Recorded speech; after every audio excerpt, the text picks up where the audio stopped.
project management is a topic that a lot of people have heard about, but when you ask them, hey, what is project management? You know the answer, Brittney? You know the answer I get a lot?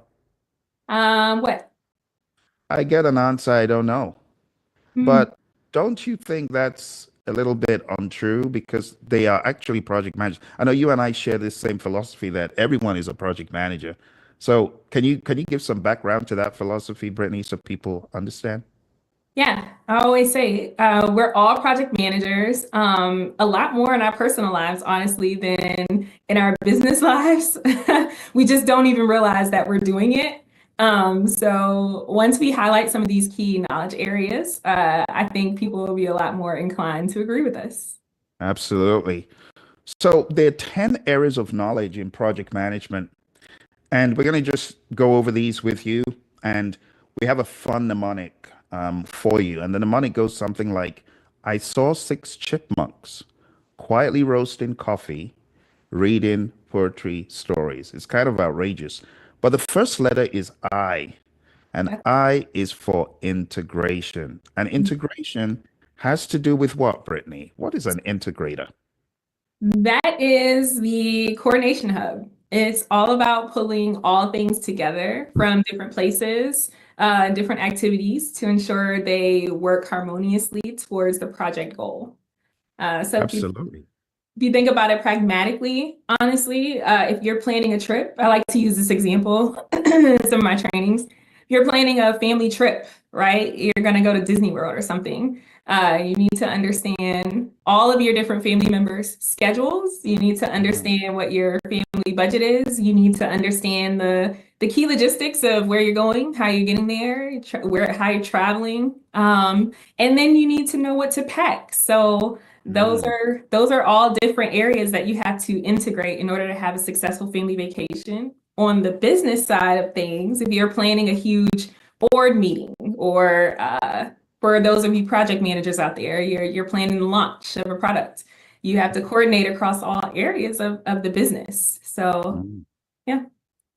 That's a great example. And honestly, Brittany, let's move to this area that is kind of interesting one. Have you ever been on a vacation with family or friends and they suggest a bright idea that wasn't part of the initial plan, but they add in an idea and it just bombs and it doesn't work? And maybe sometimes it does.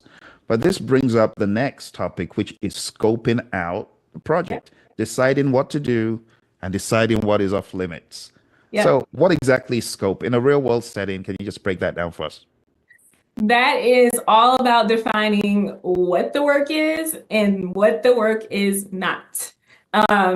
In Agile, we take a little bit of flexibility there with determining what is included in the scope further down the road than we do in traditional project management, or I should say waterfall project management.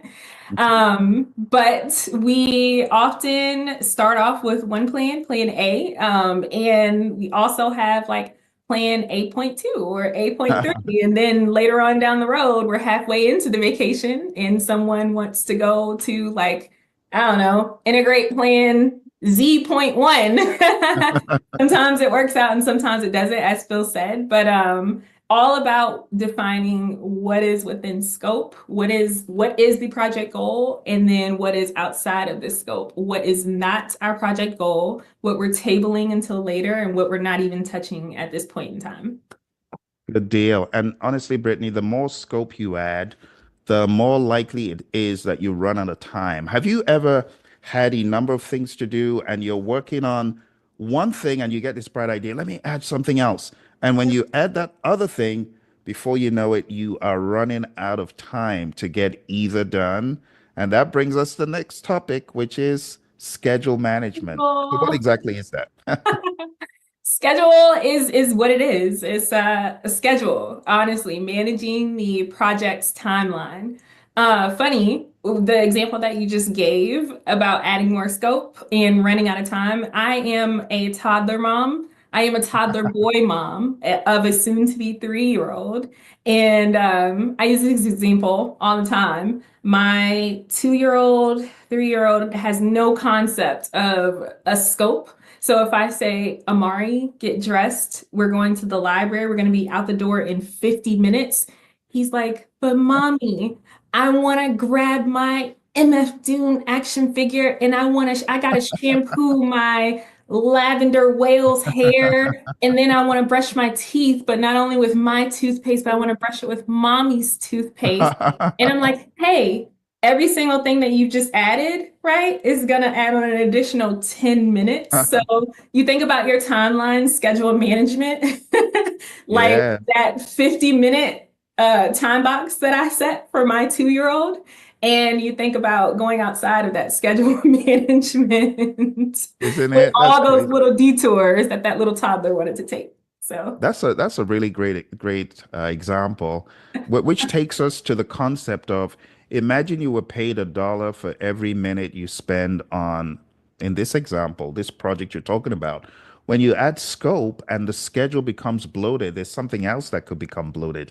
So imagine if you're paying yourself $1 for every minute you spend, then you're spending more time than you bargained for, which will oh, cost more money. And this takes us into the world of cost management, which is all about managing the budget. But first of all, you got to set the budget. See, the yeah, problem with a lot of people is they're like, oh, I spent too much. Well, maybe they didn't have a plan. So in cost management, we first estimate how much yeah, will each little thing cost. And when I add them up, yep, what will the budget be? And that's where you can, in planning, you can massage the budget a little bit. But once you're out of the gate and you've decided this is how much I'm going to spend, then it's too late to want to add more, even though you could, but maybe you shouldn't. Have you ever been to the store, your favorite store?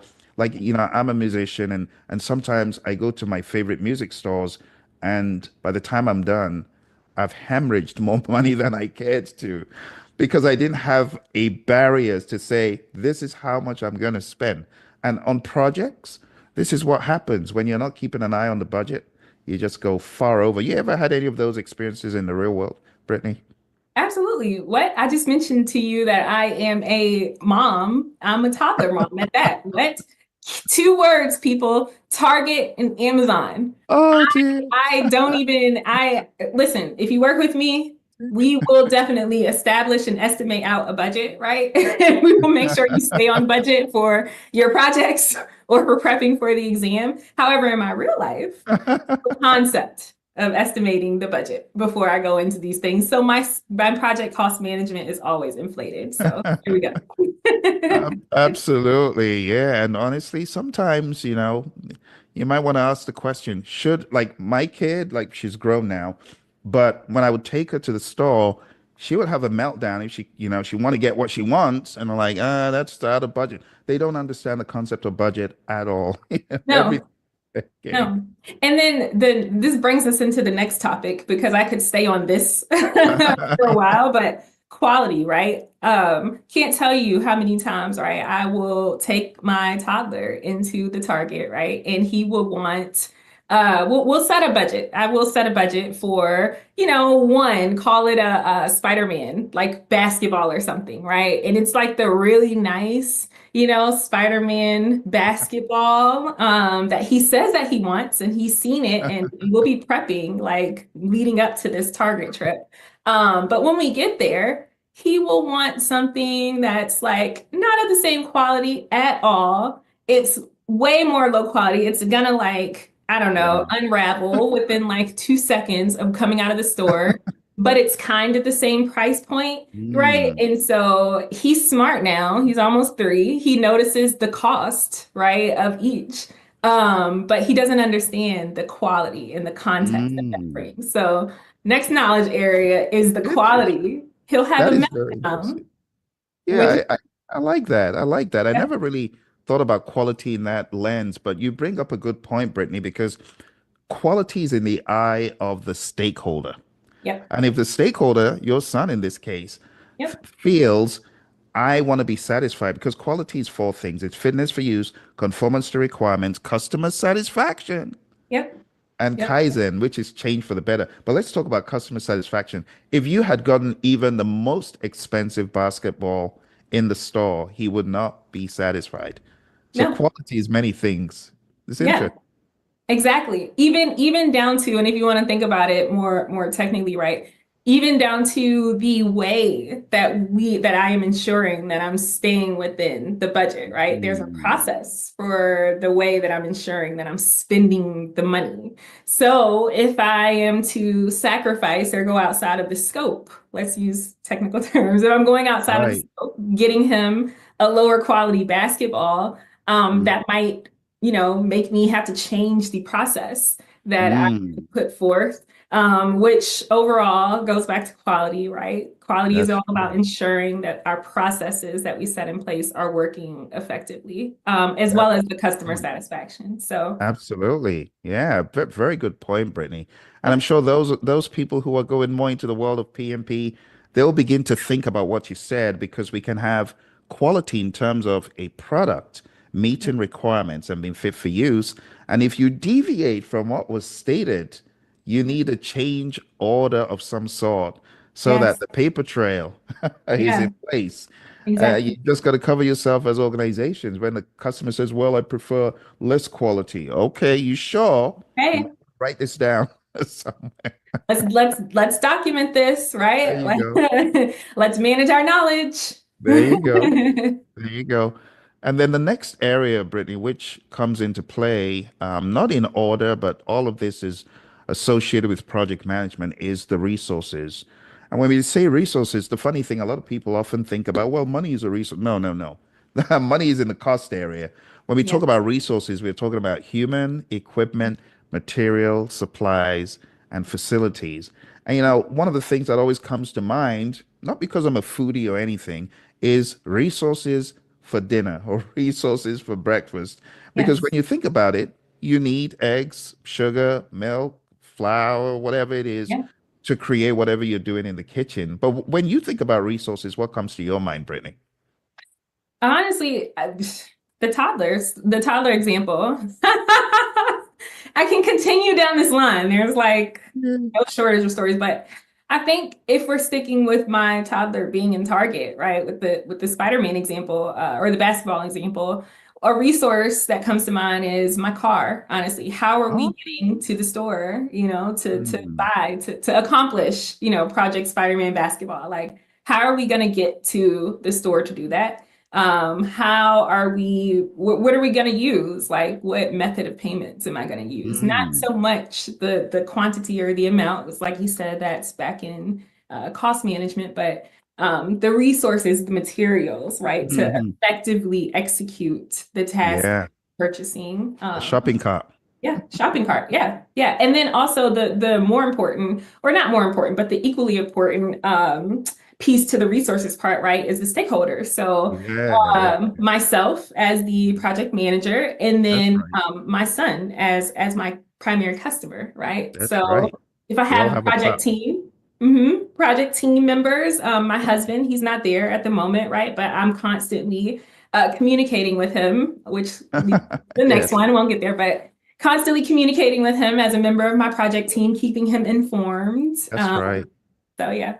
That's a great way of looking at it. I love the toddler example, and I'm sure everyone can relate to that. And let's go to the next level because you talked about constantly communicating, which takes us to the next one, which is communications.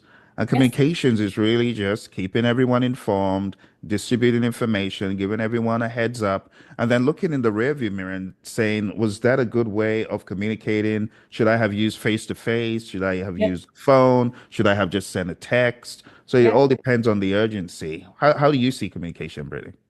Yeah, exactly like that. Exactly like that. So we have something that we like to call RACI chart.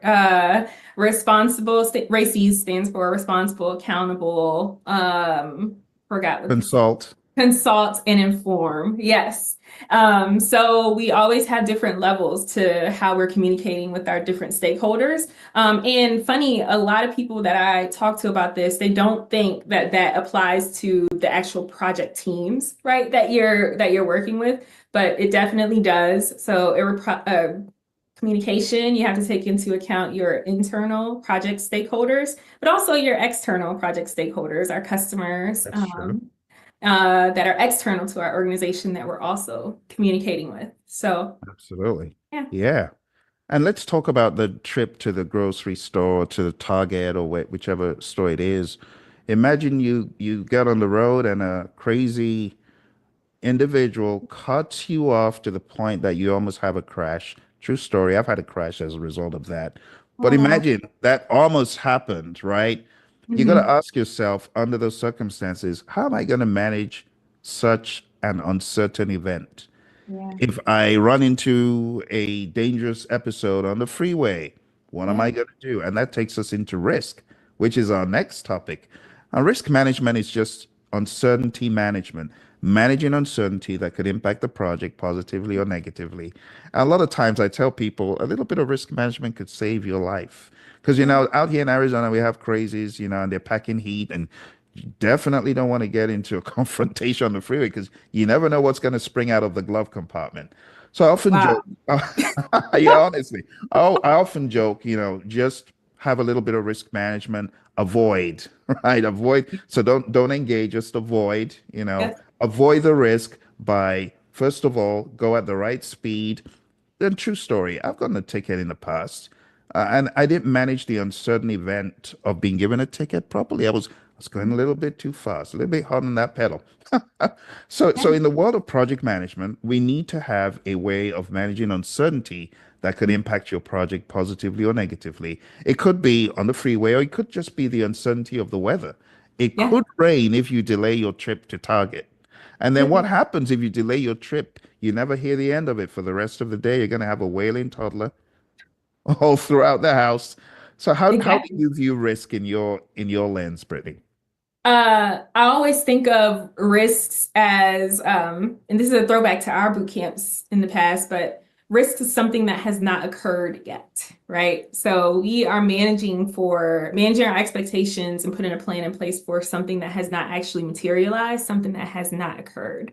And one thing that I always like to take into account for is managing the risk that the customer is not happy with a Mm. deliverable or they're not happy with the quality Oh of yeah. how processes are going. So I always like to plan for, yes, physical risks and Mm. overages and Mm. schedule risks, but also customer satisfaction, quality management, things of that nature. So That's a brilliant, brilliant way of bringing all those concepts in because you have a risk of a stakeholder being unhappy, a risk of many other things happening, and it's really just managing all of those uncertain events.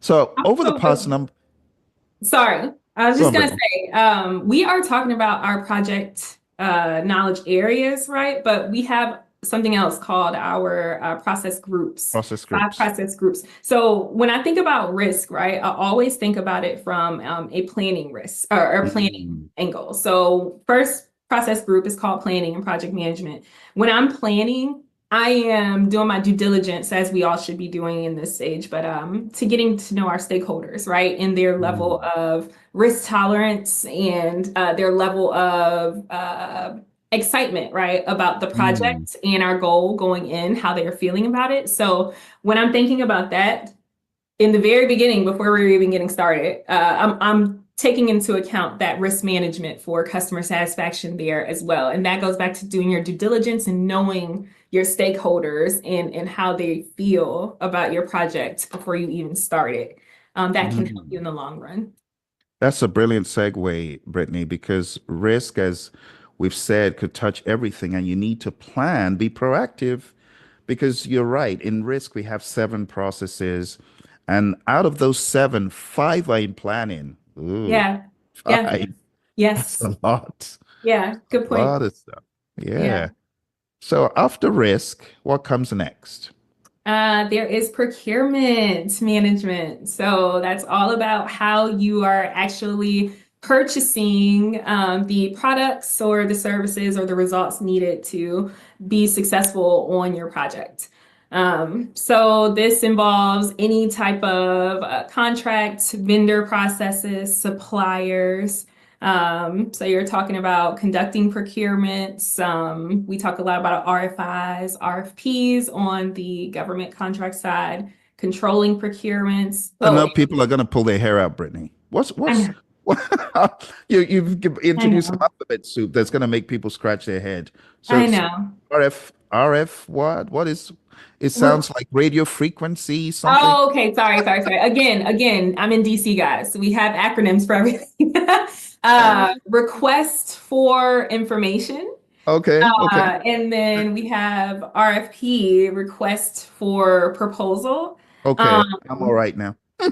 Yes, yeah. So I could go down the line, but basically all you need to know is it's an organization or an entity putting out a call for, they're saying basically, hey, we want to buy something or we think we might want to buy something for one of our projects in the future. We either need you, A, to provide us with some information based on your expertise into how much this might cost. So that's the RFI side.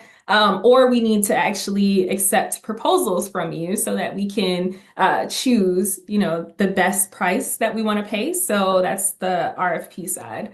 Um, and all of this is under the procurement management knowledge area. Awesome. Awesome. Very good.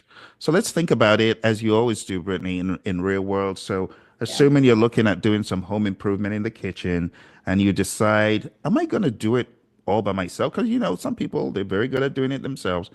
Or you could ask the question, should I just consult it out or should I consult little pieces? Maybe it's just going to be the countertops that I consult out. I contract it out to a vendor, to someone, but I do all the others. The moment you decide to do any piece outside of your own resources, bringing someone in to do it, we're now talking about procurement. So anytime you want to get a service or a good, we're talking about procurement. And the RFP, RFIs that you talked about are very important because without those, the vendors won't know that there is such an opportunity. And then when all is said and done, Brittney, what is the final area in project management that we have to talk about? Stakeholders. And this is my favorite piece because it is the people. If you can't Mm. tell, I'm a people person, y'all. I love interacting and collaborating across all different people, groups, organizations. And really, the stakeholders are integral. They're the main part to any successful project or any, honestly, in anything that you're doing, whether it's a project or not, any task. The people Mm, are what matters. In Agile, that's true. it's all about people and customer satisfaction over processes and tools. Mm. So stakeholder, in my little agile heart, this is my favorite management process. So anything from communicating with stakeholders, analyzing expectations, managing their expectations, going back to that risk management of stakeholders, doing your due diligence to really understand who they are before going into this. This is all about managing your stakeholders, engaging them in project decisions and execution.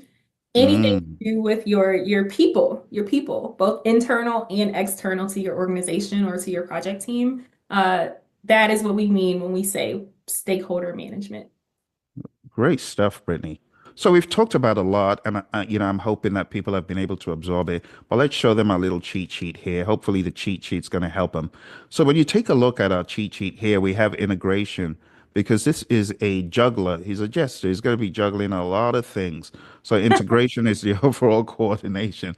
That's your little gesture there. And then we have scope, like a telescope. What happens when you look through the telescope? It becomes clearer. Then we have schedule, which is really just like keeping on time. That's a clock.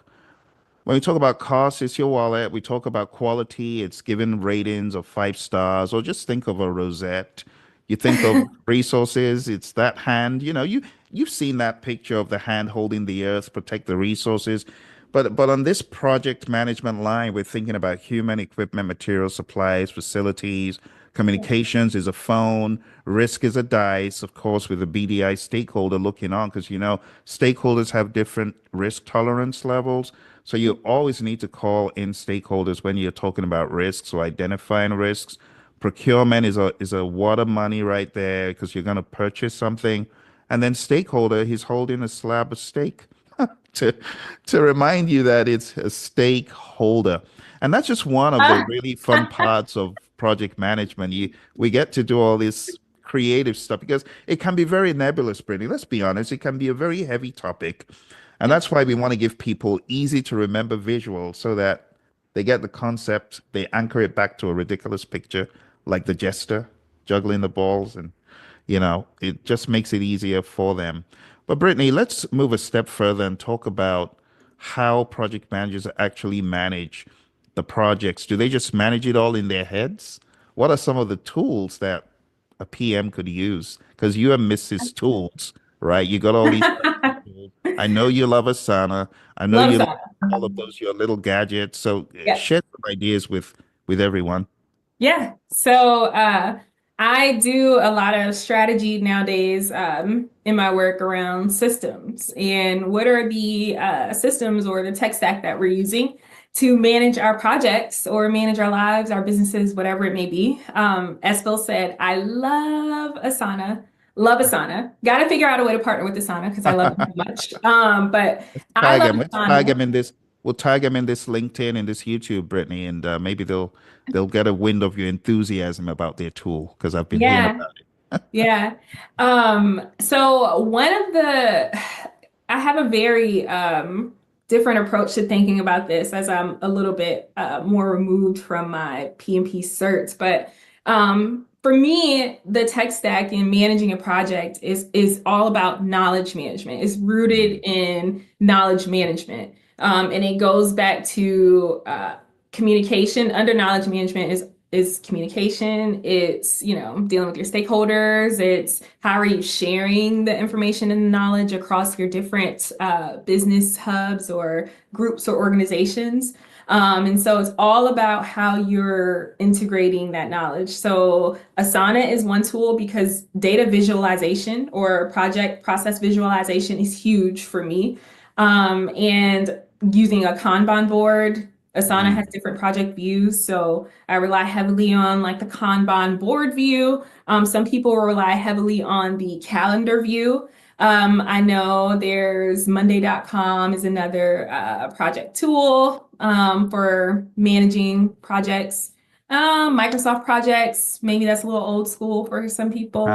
Jira for all you software developers out there, you got your ticketing systems. So I would say that. Another key tool, and I kind of mentioned this with Asana, is your calendar, right? So how are you keeping on schedule? And how is that able to integrate right into your board view or wherever your Mhm. main view of managing a project is, right? So for me personally, I use Asana. I use a tool to integrate it with automatically with my Google Calendar. And then I have customized fields that kind of link everything together as I go throughout a project. Um, there's a couple other tools or systems that I could go into, but I'll stop there and get your thoughts, Phil. Yeah, that's extremely helpful. I know a lot of people, they kind of tippy-toeing into the water, just trying to get a better understanding of project management. So this might be a lot of firepower for them. But I also wanted to give some perspectives as far as maybe just basic Excel, just say Excel 101, or even better, Brittany, because people don't like paying Microsoft their 365 subscription. So a lot of people go on Google Sheets. So Oh yeah. maybe I should just show a little Google Sheet, how you can manage projects without breaking the bank. Yeah. So to manage projects without breaking the bank, you can think of it like this. So here's a list of different things you could have right there in Excel, right? You could have a project charter. As you can see, we have a project charter that authorizes the project. It Yeah. breaks down the overview of the project, the justification, the high level scope, the high level milestones. How much are you going to spend on it? All of this is common sense, but it's organized common sense, right? Yeah. Assumptions and constraints, any risks at a high level, who is in the project organization, what are their names, and what is the client information. Boom, a very high level project charter. And we have them in different shapes and sizes. Here's another type of a project charter with an example. Here's a blank template so you can see it's not as intimidating. It's quite small when you break it down. So that's one of the holy grail documents of PMI. No charter, no project, right? Here's a stakeholder register, which Yeah. you would put in all these stakeholders Brittany's always talking Yep. about. You put in their name, their title, contact Yep. information, and you can just keep being creative as far as what information you glean from your Yep. stakeholders. And then the last one that I really want to point out is having a project management plan. So this Yep. is a plan for how to collect the requirements, how to manage the scope, as you can see over here, how to manage the schedule, and you've got some high level milestones. How are you going to manage the cost? What is the cost at a high level? Quality at a high level, resources, communications, how are you going to communicate with the stakeholders? And then we have risk, how are you going to manage the risks, procurement, and Yep. stakeholder, and then mention of baseline. So all of this can be fit into one cohesive document. Now, beyond I- this, go on, Brittany. No, no, no. Go ahead. I'll let you finish this. Oh, so beyond this, I was just saying that we have many other potential documents. We have a team charter for how the team is going to behave, how they are going to follow ground rules. We have just different I could go on and on, but I hope this gives people an idea that we're not just flying by the seat of our pants, right? We have things like a WBS, as Yep. you can see here, that breaks down the work into smaller pieces just to make sure we've really thought through every step. Some projects will benefit more from this than others. If it's a short project of 1 or 2 days, it might not be prudent to spend so much time building a fancy Gantt chart like this or having a very laborious change request process. As you can see, we have change logs, we have a process for a change request, we have team charters, we have reports, 4-up reports, detailed reports, as you can see, or very high level summary reports. We have communications plans. That's the RACI Brittany was mentioning a little while ago, a RACI chart. You have those in there as well. You have plans for your resources. And I could go on and on, but again, it's really more about tailoring. For those of you who want to kind of tippy toe into the world of documentation and project management, you could go to projectmanagementdoctor.com/30 day and just click on the free repository. We got a repository of free sample project management documents. And here are many, many documents. A number of these were made available by the Center for Disease Control and Prevention. And that link is no longer available. So I put them all into this one little repository, and you Mhm. can go in there, download them, and play with them.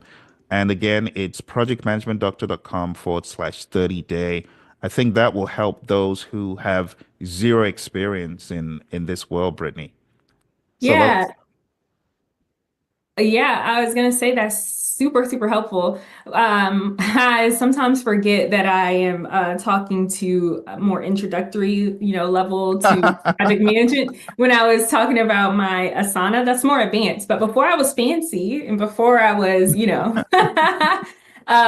systems queen over here, I honestly used and did a lot of work in Google Docs, honestly. Ah, And I've been really, really impressed. So this Phill and I, we go back and forth a lot of the time. Phill, if you will allow me to share, yes. he, often gives the more formal approach to things, and Yes. then I come back in and say, oh, well, here's a more modern way to do things. So just from a pragmatic perspective, for those of you that are literally just starting out and you have something to manage today or tomorrow, if you needed a little bit more of a casual approach to doing things, I've been really, really impressed with Google's suite in there and how they've been building out their new drive. I'm trying to figure Mm. out. Um, Are you going my, to share it with us, Brittany? yes, I'm trying to get to like my share. It's hidden. Sorry, I have like five. No problem. My toolbar No worries. is in the way. Okay, here we go. Here we go. Get out of the way, toolbar. You gotta love it. I know, I know. That Zoom toolbar, they need to do something with that as well. Well,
exactly. I know we wanted to only take 15 minutes, but I do want to show you, I think it's like super valuable. Yeah, Where is it? Okay, hold on. Sorry, guys. Sorry, no sorry. problem. So, Brittany, what we're looking at here seems to be Google Docs. What good could come out of Google Docs? Tell us. Yeah. So we were previously discussing how for novice project managers trying to learn more about how project management works, tools they could use. As project managers, we use a lot of tools and systems.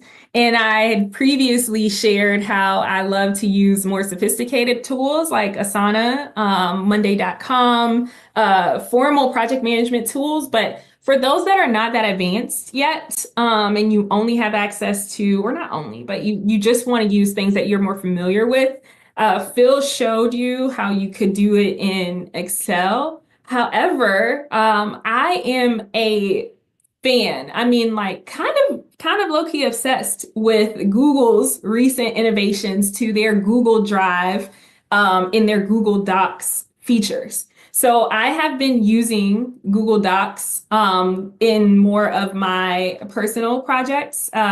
And where I have stakeholders that are not necessarily formal project managers and they don't have access to those tools that I was previously talking about. And I don't want to spend the time, quite frankly, training them and onboarding them onto Asana. So what I have been tending to do recently, literally, I just used one last week, is building an entire project plan in the Google Drive suite using Google Docs and their custom building blocks functionality, as well as some other features. And I just kind of want to show you guys, walk you through how to do something like that here. So you can literally take this and, do this in your spare time, or maybe I'll just share this as a general template and you can feel free to access it, for free whenever you need it.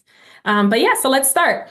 So right here on my screen is a blank Google Drive, Google document in my Google Drive. Yeah, Google Doc in my Google Drive, blank, just opened it. And I have titled it Build a Project Plan in Google Docs, right? So when you think about the basic components of a project plan, we won't go super in depth here, but I am going to title this first tab. Let me rename it basic, or no, not basic. I don't like the word basic. Let's title it Simple Project Plan. All right. So you think about the most simple requirements of a project plan and what you need to make this happen. So the first section here is going to be, I like to start with an introduction. Introduction, if I can type. introduction and overview, right? And this is me. You can, again, customize this to however however you want to reflect this in your organization. Introduction and overview. Let's talk through project goals. Project. Oh, He's saying we're going too hard, Brittnee. He's saying we've done too much. Well, so you've heard me reference, I'm a systems strategist, and part of my way of staying on task and successful in my day-to-day life is scheduling breaks, scheduling my day. Pomodoro method in some way. That's good. Yeah, I mean, hey, if you want to see what my actual calendar looks like, we can do that, and then but maybe that's another video, Phill. Definitely. Heading 1, let's see. So I like this, and I did this as a title. So I like to use Google's built-in functionality to keep everything consistent. And you can go through and customize how, your fonts, all of those things. But let me see. Let me just call this simple project plan. Make this the title.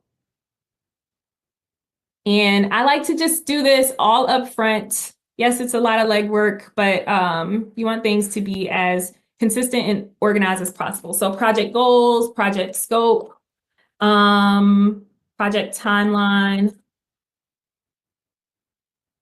stakeholders. We'll stop here for now. Make sure you apply all heading 1s to these. And let me just add project to keep it consistent. Okay, so you'll see here on the left, as you apply the heading or formatting functionality, that is what guides your document tabs here on the left. And so as you're adding in, right, introduction and overview section, just give a little bit of background. Give a little background on the origin of your project, why it's important to your business or organization, and how it manifested. This is also, Phill, maybe you can help me out here, where like in typical project management terminology, but some of the more formal project documents, business case, business here, case, benefits plan. Yep. So yeah, here, introduction and overview, project goals is, it's like your project charter, really. Yep, project charter. Yeah. Here, let me put this here. Project charter. Project goals, simple. What you want to accomplish, and you can, do this out. Goal 1, goal 2, goal 3, XYZ. Here, make that pretty simple. Project scope. We know what a scope is, or you will learn what a scope is. What's included in the project, what's not included in the project. And again, we're just starting off with, simple explanations here, and then I'll go on to show you how we're going to build this out using Google's custom building blocks and their expanded feature functionality for sharing and collaboration. But project timeline, let's leave this blank because I'm definitely going to use a custom block for that. And then project stakeholders here, let's leave that blank as well, for now. So introduction and overview, yeah. we're just going to have a little bit of background here. Project goals, what you want to accomplish, project scope, what's included, project timeline. So here, right, what we're going to do is you can either press the @ sign to bring up this expanded functionality that Google has. And I always like to scroll down to the building blocks section. And you're going to click the expand arrow over here. Sometimes it'll say more. And here, take a break. Thank you. See, my system is working, guys. See all building blocks. You want to click this to kind of bring up this expanded feature over here to the right.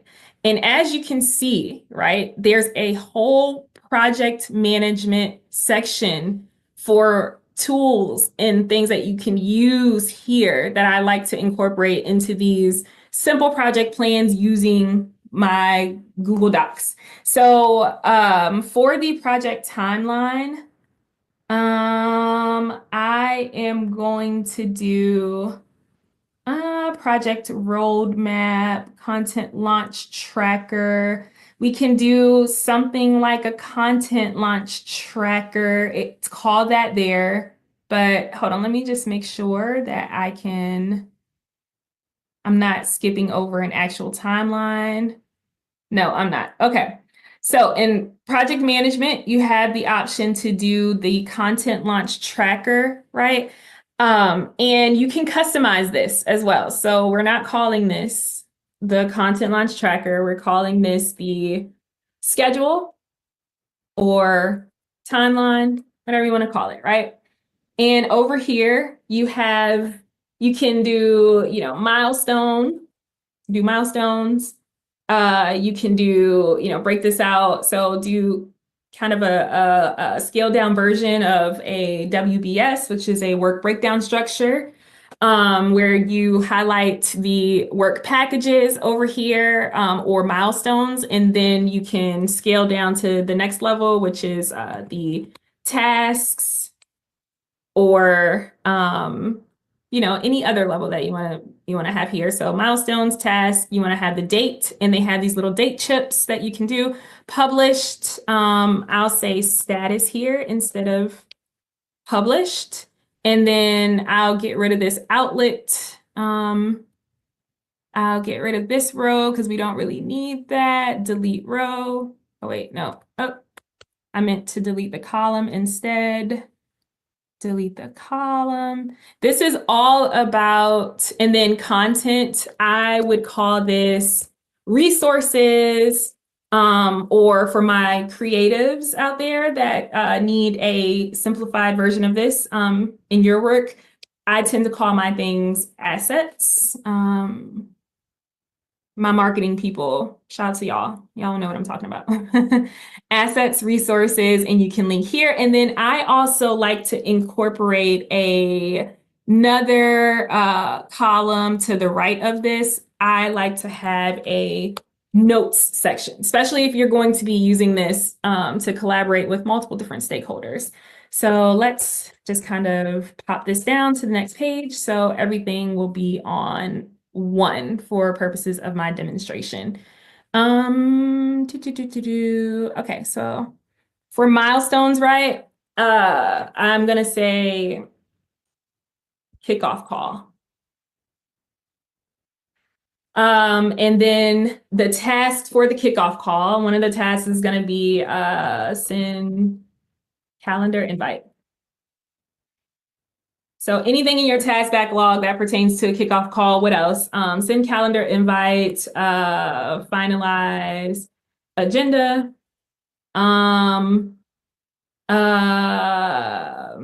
obtain agenda approval.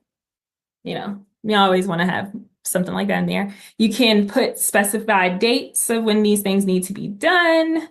Right here. Okay, that will automatically populate, automatically update. And then you want to edit the options. So I always, customize it. Again, this is a simple project plan that you can customize to use in the real world with whatever project or scope of work that you're working on, right? So template name is going to be, I'm just going to call this a status. So if I want to reuse it, Google also does a great job of indexing this and archiving your pre-made templates. So you can call on these later on if you need them.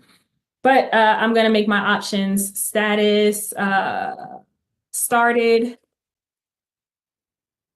or let's call it actually backlog. Use my agile terminology. Backlog, in progress. And let's have a new option that says completed, published. Again, for my marketing people out there. So backlog, I have that. Great. In progress. Let's go with the nice yellow. And then completed. Let's do green. You can even have prettier colors. I like to customize my colors. And I'll also say overdue. Let's have another option that says overdue, because we always need that when we're communicating with multiple people. That's good. Yeah. Apply to all. And as you can see in the status, now that you've customized your options and you've clicked that, you have the option for each of the status buttons to choose between the different statuses. So files, right? So the calendar invite. Another great item that I love about Google in this upgraded functionality is instead of a file, right?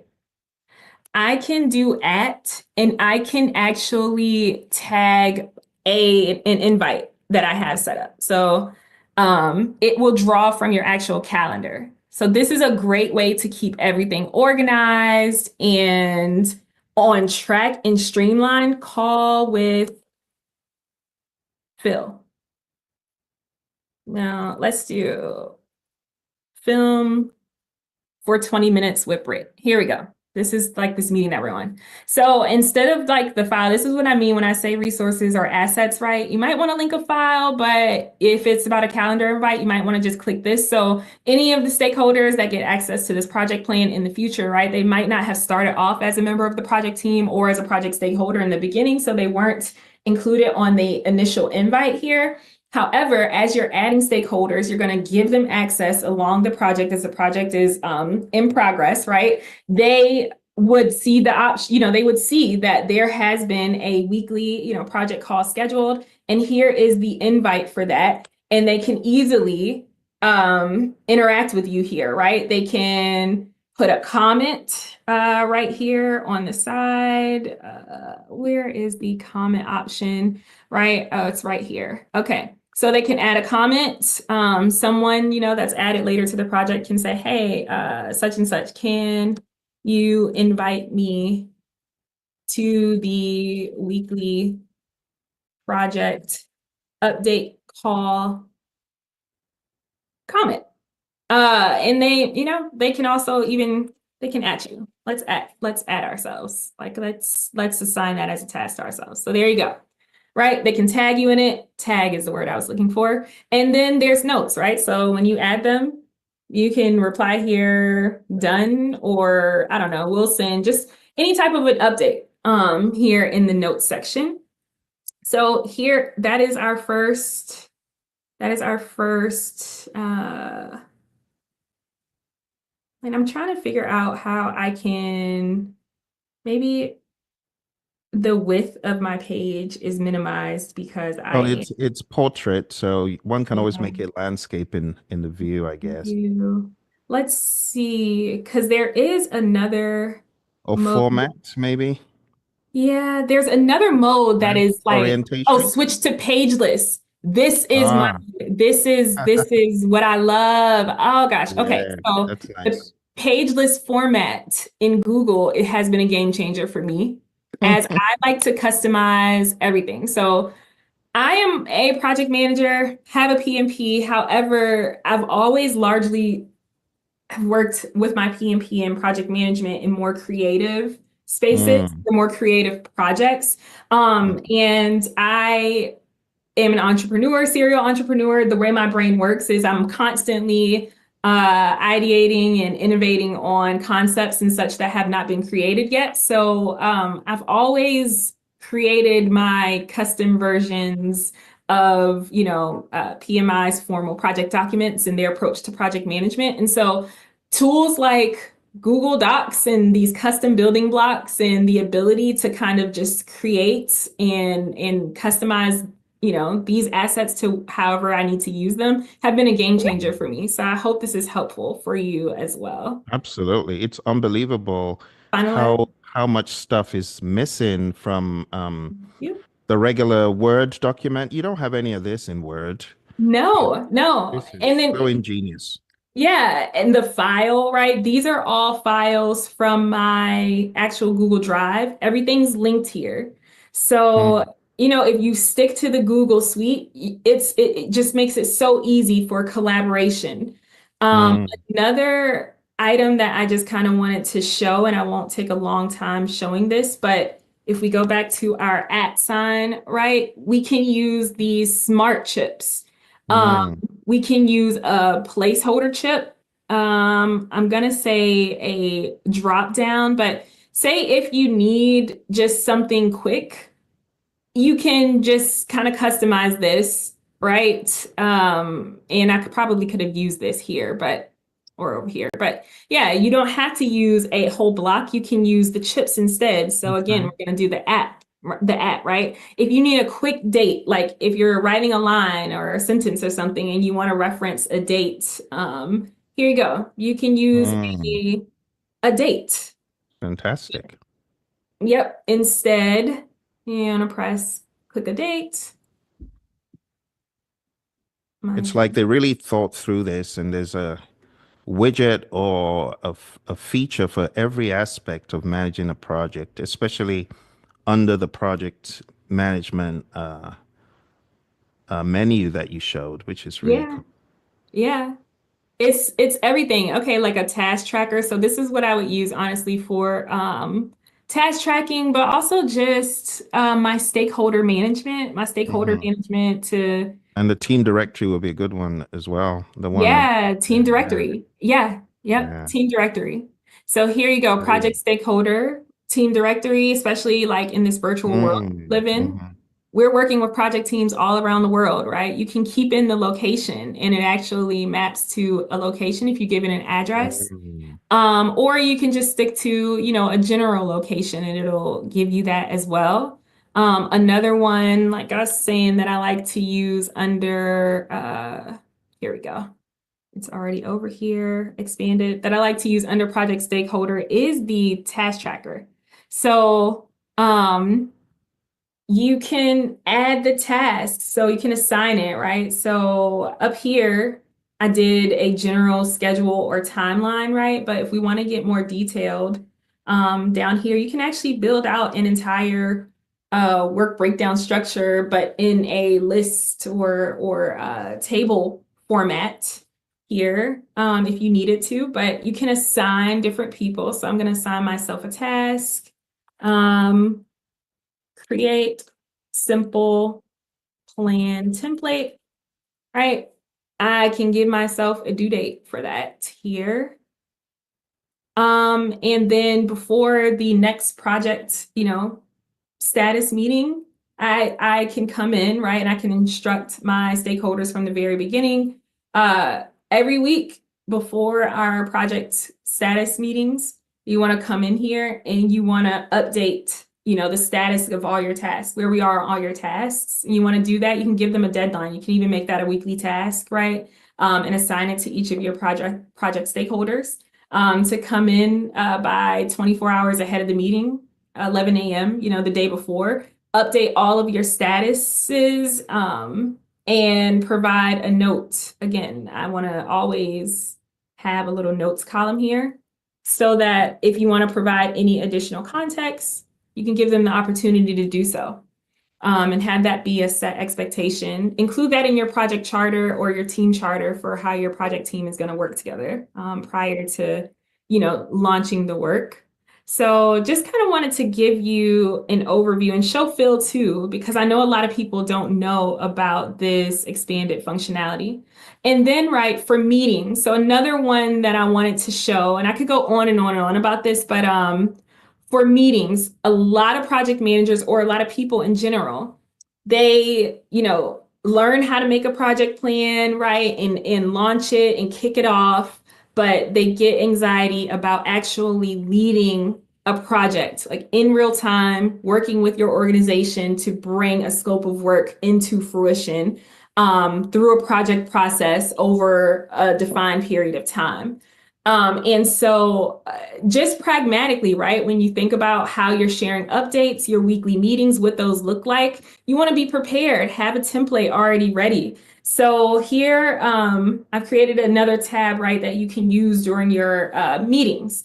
And this is to capture any shared meeting notes, right? If you don't want to do it directly on the project plan, if it gets too cumbersome, you want to keep that more formal so that you can easily export that, send to whoever, and it's not overloaded with notes and everything. You can create meeting notes that you can have in different tabs within the same document, right? So it's the work in the project documentation is all staying together. It's all streamlined here. But on your weekly calls, right? Here, I wanted to show you guys, I'm going to just delete that, right? So you start with a blank tab again. And then what you want to do is press the @ sign, and I always type in meeting notes, and it will give me the option to search my calendar for an event that is scheduled to take place in the future or that has already taken place in the past. What it will do is automatically pull up the attendees that are linked to that meeting, and it will give me a pop-up that warns me that I can attach this to the meeting in the calendar. I guess this particular meeting of mine didn't have any attendees, but if I link to one that does, let's find one, the call with Phill.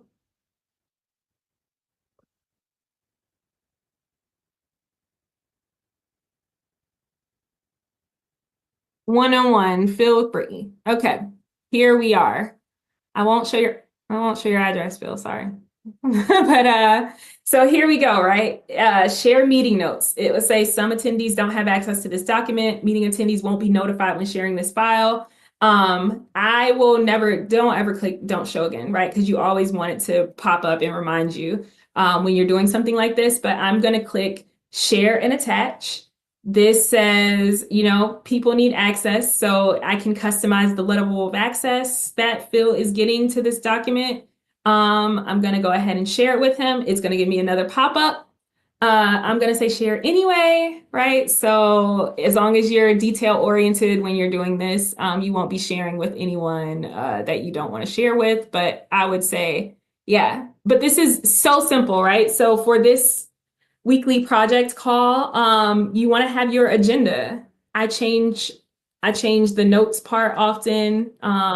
If I'm using this in an actual meeting, to my agenda. I change this from bullets to have an actual numbered agenda, project, status, update, new items for discussion. You can put time here. And then document next steps.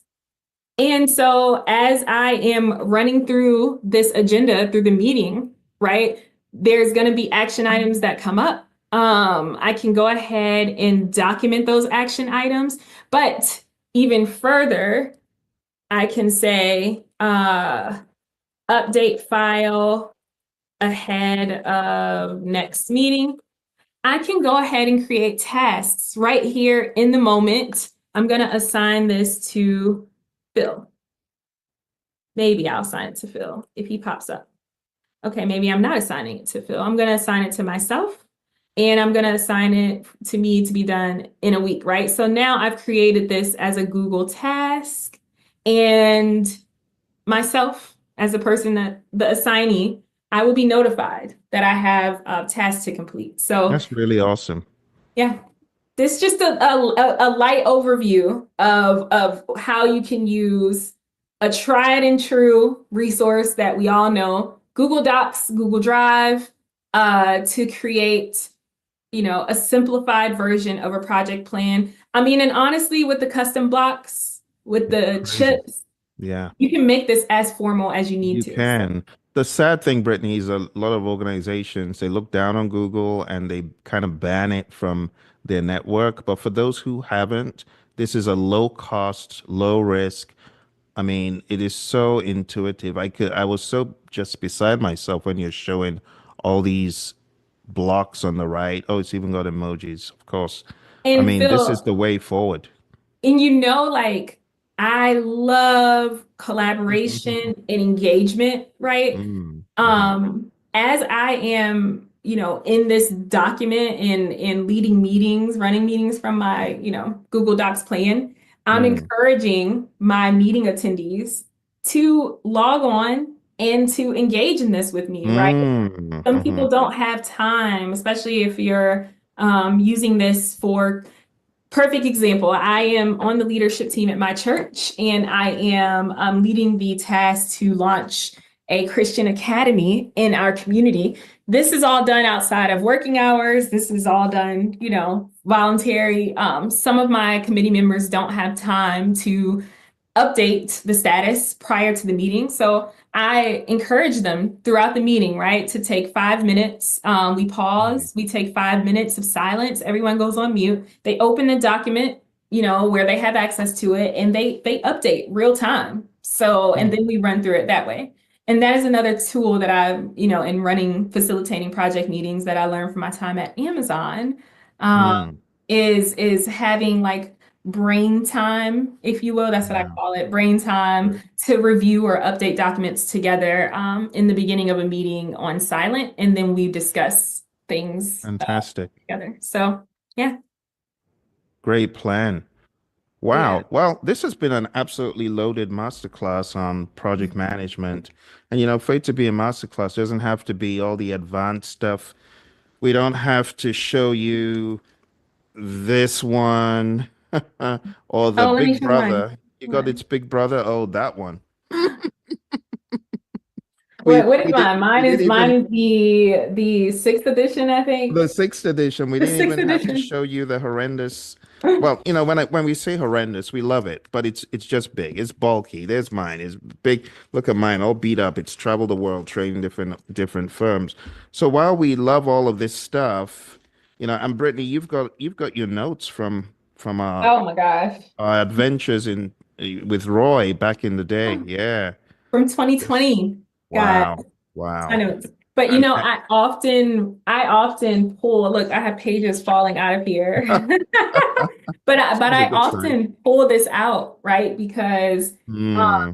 and this is a practice that I like to encourage my mentees to do is to, as you're learning material, Mm. paraphrase and take notes Yeah. that, so that you can really understand pragmatically what the technical concept that PMI is alluding to, what that means pragmatically, how you would apply it pragmatically. That is how you learn. Take those notes instead of just copying down verbatim with the Mm. PMBOK says.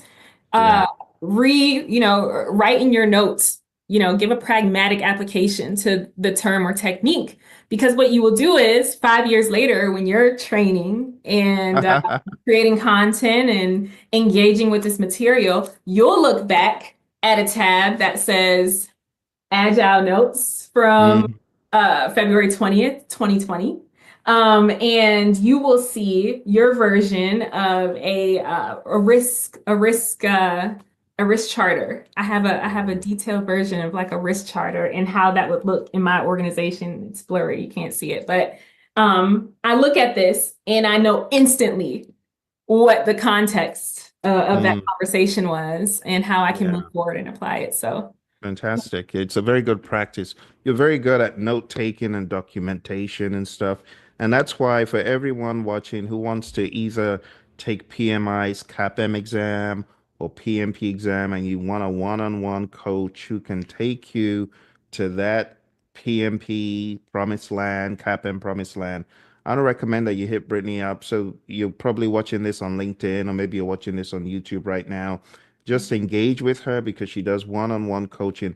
Some people, Brittnee, they say, I did it all alone. I didn't need a coach. And that's all well and good. But there are a lot of people like me. I wished I had a coach. I just couldn't afford it. But I know Mhm. Brittnee has very affordable vehicles for you to get coached, to get mentored. She will hold you accountable. She'll create a custom study plan for you, and she'll Yeah. show you how she got certified and help you unravel any of the complexities. Because she's done this for everyone from military and private clients, and she's Yeah. shown them how to pragmatize project management.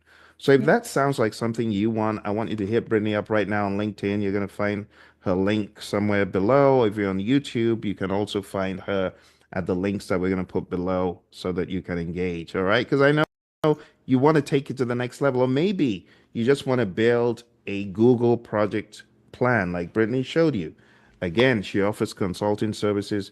You can get her on your calendar and get her Yeah. to help you. So, Brittnee, where do they need to go for this? Is there a site as well, or should they just hit you up on LinkedIn? You can go to LinkedIn for now. Sorry, I'm looking away. I have like 18 different screens, guys. Uh, Exit. Oh Let's bring dear. you back. Okay, here we are. Here we are. Hey, here we are. You can go to LinkedIn for now, and in my LinkedIn, you will see my Google Bookings link where you can actually request time on my Google Calendar. So, Awesome. Awesome. Yeah, you're looking at one of the best, one of the most pragmatic. So Brittnee not only got certified, she began being a practitioner of what she got certified in by teaching others. Which arm of the military was it? Was it Navy or yeah, Navy DoD. So, DOD? Wow. yeah, Wow. DoD. So Mm-hmm. she immediately began teaching, sharing what she knew, and immediately began not only with DoD but also private organizations. So she's the real deal. If you're stuck, if you need help, if you need coaching, Yeah. look, this is the person to help you. It's almost as though you have a genie in the bottle telling you what to do, and she'll stop at nothing to get you answers. She's very diligent, very rugged, very dogged, very tough. So if you need someone to get you to that next project management level, or maybe you want to learn Asana, let's not even go there, Brittnee. Please don't open it. But if you want to learn Asana, she'll show you, she'll help you. She'll Yeah. help you. All right. Yeah. I hope you've enjoyed this. And for those people who I know, some of you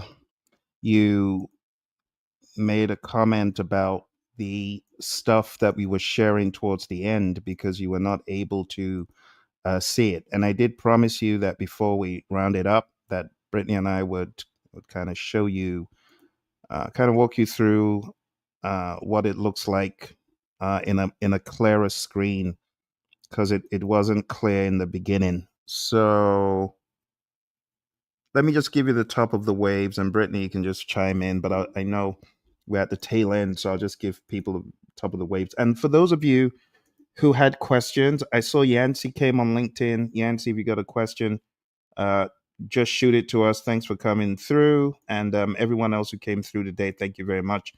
But let me just talk like from the perspective of someone who didn't know any of this until Brittnee began showing it. So what amazed me was right here in Google Docs, of all things, right? Google Docs. When you open up a new Google Doc, you see this, right? Actually, let me start from the beginning. Let me just open up a new document. So this is a brand new document, right? In Google Docs. So it just looks normal at first, and all of a sudden, if you look close, you see this more thing up here. I was beside myself when Brittnee clicked on more, right? And hey presto, on the right hand side, you got meeting notes you can insert, as you can see, right?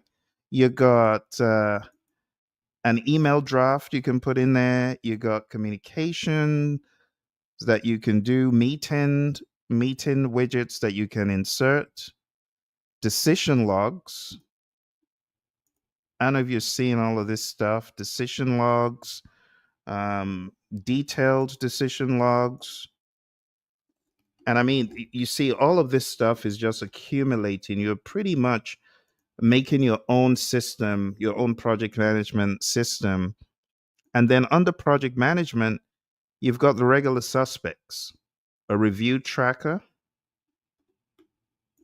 just unbelievable, team directory. And Brittnee, I'm curious to know how you even found these things, because who finds buried treasure without being told? Can you hear me? I hear you. Um, I can't really remember. I think I was like, I'm always working in out of the box or different innovative use cases and examples that for project management. I'm always creating. I'm always having to create new assets and tools and resources, I should say, for my project management work over the years. So I've become accustomed to looking in I wouldn't even say unconventional places, honestly, more like places that everyone has access to that, you know, are not too difficult to learn to use.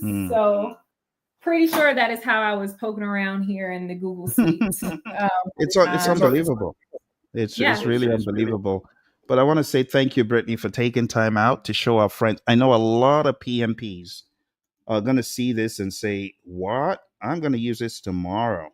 I'm going to use this immediately, because you showed all these really great features, like you can tag people. You don't need any other fancy tool to manage those very small week long or even month long projects, because project management success is not about the tools. So let's get that straight. Like the elitist PMs who say, well, you're not using Jira, you're a joker. You're not using Microsoft Project, you're a clown. Well, it's not about those tools. If you look at the ancient projects, the Taj Mahal, the Model T, the Hanging Gardens of Babylon, the Pyramids of Giza, none of those used fancy tools like this. This will be light years ahead compared to what they used, but they had good old great determination and horse sense. And sometimes that's what makes it work. These are just the accessories. So as opposed to being fussy about the tools, I just roll with any tool I've got. And this, I want to give a shout out to Google. I'm really impressed at what they've got here. Decision logs that are not really talked about very much, but they are important. Review tracker, team directory, project assignments, project assets, product roadmap. At the snap of a finger, they're all there in Google Docs. So I go on, Brittnee. No, sorry. Go ahead.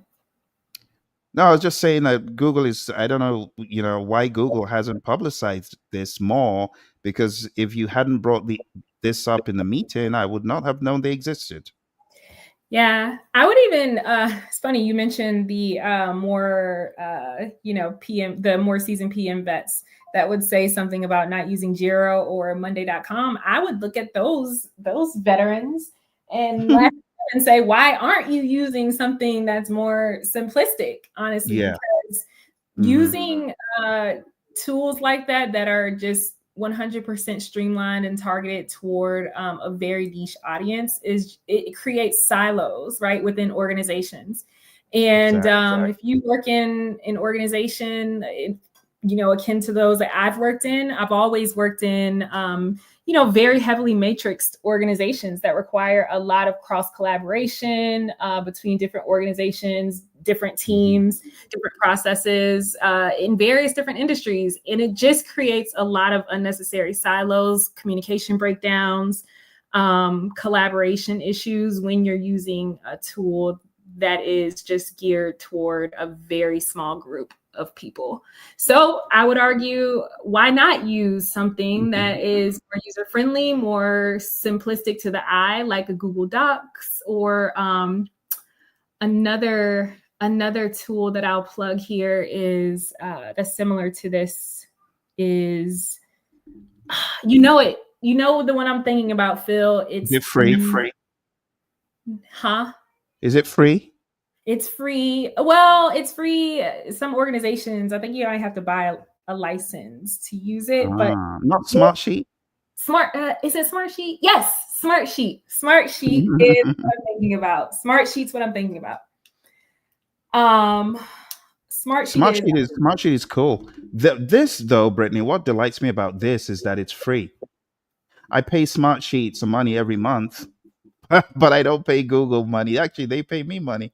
I don't pay them money. But I honestly, this it gives me such delight because when I train this to newbies, the question is, how do I manage the data? It's funny that people always consider data to be the most stressful part. I find stakeholders to be the more challenging part. But for yeah, data, this is such a great repository. And it I is. quite like how Google have done it. I don't know if this is part of their Google's project management certification, or whether they've got a place they teach this. I know it's very simple, but it's very profound. It's usually the simple things that are the most powerful. And this, just being able to tag people, as you said, Brittany, cross company, it's just the sky is the limit. Yeah, Yeah. We yeah, got to do another session, Brittany, with just this. We got to yeah. show people how to max it out because it's quite exciting. I can geek out on this stuff all day. But Agree. anyway, Brittany, over to you. Let's round up. I was just gonna say, I see Yancey's comment. Every company has their own PMIS stack. Once you know one software, you can easily adapt to any. I would say just depends. Honestly, that you would think, right? That Yeah, lends you itself would to think. once you know You one, would think. you know Yeah. every. But it all goes back to what Phill just said, Yancey. It's about the stakeholders and the actual people that you're working with, and they could have learned the most advanced project management system, but be resistant to learning something that's a little bit more simplistic, or they don't want to take the time, or any other number of reasons. So just Yeah. goes back to your stakeholders. So I find the easiest is the best. So oftentimes that is our most well-known tools. So I'm just going Absolutely. to wrap up. Phill, thank you so much for the opportunity to do this. This is so much fun, and yeah, I look forward to connecting with some new people here. So reach out to me, guys, if you need help, project management mentorship, also system strategist. I also run a software company that I use to government contracts. So any number one of these things, I'm open. Yeah. Hit her up.